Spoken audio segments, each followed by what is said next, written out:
Hi, இந்த வீடியோவில் என்ன பார்க்க போகிறோம்னா நமக்கு தமிழில் தெரிந்த வார்த்தைகள் தான். அதை இங்கிலீஷில் எப்படி சொல்லலாம் அப்படின்னு பார்ப்போம். First one ஒப்பில்லா.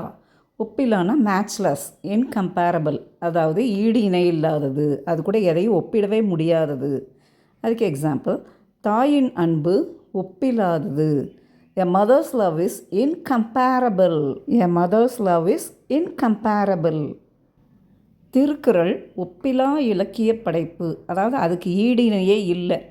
The Thirukkural is an unparalleled literary work.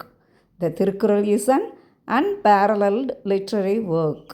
So ஒப்பிலா அப்படிங்கிறதுக்கு ஈடு இணை இல்லாத அப்படின்னு அர்த்தம். அடுத்து ஒப்புரவு. இந்த வேர்டு எங்கே கேள்விப்பட்டிருக்கோம்? ஆத்திச்சூடியில் ஒப்புரவு ஒழுகு.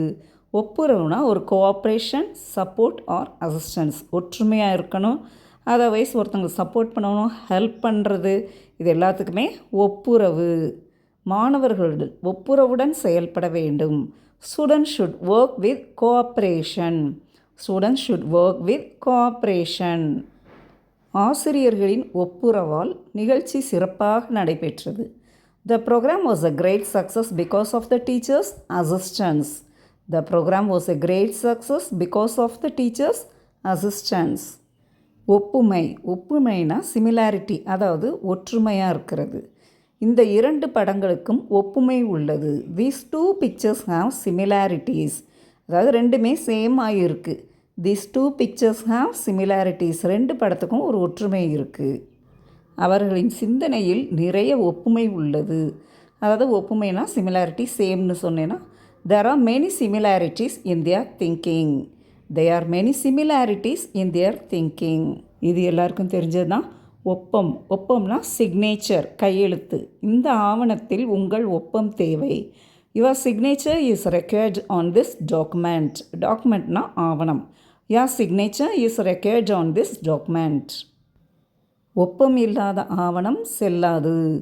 A document without a signature is not valid. Validனா செல்லாது.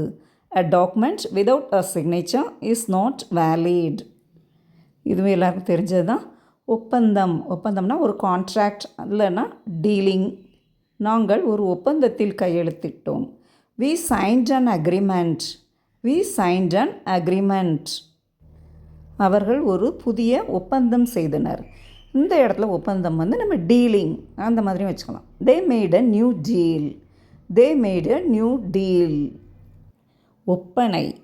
ஒப்பனைனா மேக்கப் எல்லோரும் சொல்லுவோம். And also decoration. மணப்பெண்ணின் ஒப்பனை மிகவும் அழகாக இருந்தது. த பிரைட்ஸ் மேக்கப் வாஸ் பியூட்டிஃபுல். பிரைடுனா மணப்பெண். த பிரைட்ஸ் மேக்கப் வாஸ் பியூட்டிஃபுல்.